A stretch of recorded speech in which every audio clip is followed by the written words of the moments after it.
Hello there, and welcome to Family Film Flashback. This week we're going to be talking about The NeverEnding Story.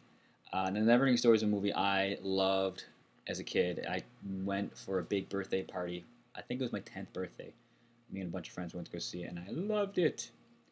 But you, Kendall, saw it relatively recently, within the last few years, right? Yeah, I've watched a lot of if I had my friends over and stuff. We like NeverEnding Story a lot. So you do like it?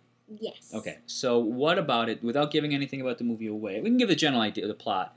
The story revolves around a boy who starts reading a book about this planet called Fantasia.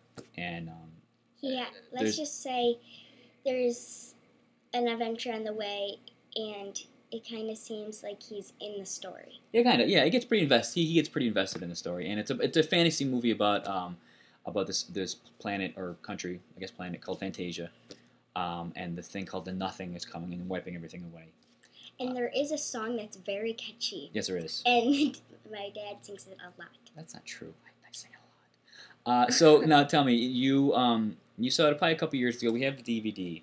I think we probably rented it to the library or Netflix, something like that originally. But you enjoy it. Yes. What about it do you like?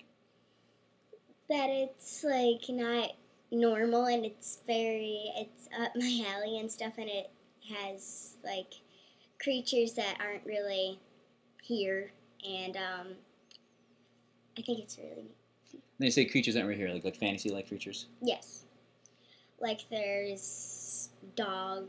There's right, yeah, the flying dog dragon guy, and some little Balfour is his name, little tiny people. Oh yeah, it's very fantasy-like. Yeah. Yeah. But don't get like it's all fantasy. It has a lot of warrior. And some of it takes place here in our world, right? Yeah, because the boy reading the book is from our world, and he's reading about a fantasy world. But so you do enjoy the movie? Yes. Okay, nice. And there are more movies. There are. We'll discuss that later. Now, The NeverEnding Story still holds up as a great movie. It's definitely geared for families, for kids. I will say that the special effects can be a bit dated. I mean, it was made in 84, 85, I think. So it's a little dated as far as the special effects are concerned, but clearly Kendall isn't bothered by that. I think it's the case for a decent amount of the movies that we'll be reviewing here. These are all made in the 80s, by and large. And the special effects aren't what they are now. That said, though, it still holds up. It's a fun fantasy movie. Parts of it a little scary, I would say, like with the turtle. The turtle. You mean there's this tortoise. Oh yeah, I forgot about that guy. Oh, and also a little just violent. And there's a wolf. That's kind of scary. Yeah, there's a wolf that's kind of scary. That scared me when I was a kid. Yes. But by and large, it's not bad. It's as far as violence and scary concerned. It's a fantasy movie. I think it should be like 6 and up, or 5 and up. I would say that's probably a fair assessment. Because I would think little kids. Yeah, little kids might be scary, and they also might not get. I mean, it's a cute movie, but it's not. Right. Now, as I mentioned before, there were sequels made. The second one is called NeverEnding Story 2, which seems like a bit of an oxymoron.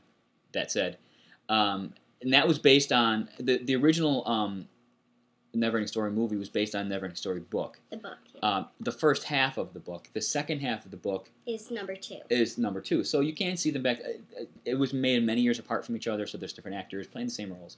And you enjoy that movie too, right? Yeah. I think, but he's much older. Yeah, the character's a little older. 16, 13? He's definitely older. Now, they also made a NeverEnding Story 3, which has nothing to do with the books at all. It's completely a new story, and it's not very good. And it takes place a lot of the time in our world. Yeah, it's the special effects aren't even. It doesn't hold up. I don't recommend seeing it. But it has Jack Black. A very early Jack Black role playing a bully in it, which is kind of amusing to watch. I mean, it's not a terrible movie, but I would definitely stick with the first two. But it definitely holds up. I would definitely recommend, even as a parent, I still enjoy watching it. I mean, granted, I loved it as a kid, so I have an emotional attachment to it. But I still really liked it. I think a lot of kids would like this, too. I think so, too, yeah. Okay, so closing thoughts, Kendall. Recommend it to kids? Totally, yes. And again, as a family, as a parent, I still think it holds up. It's enjoyable to watch.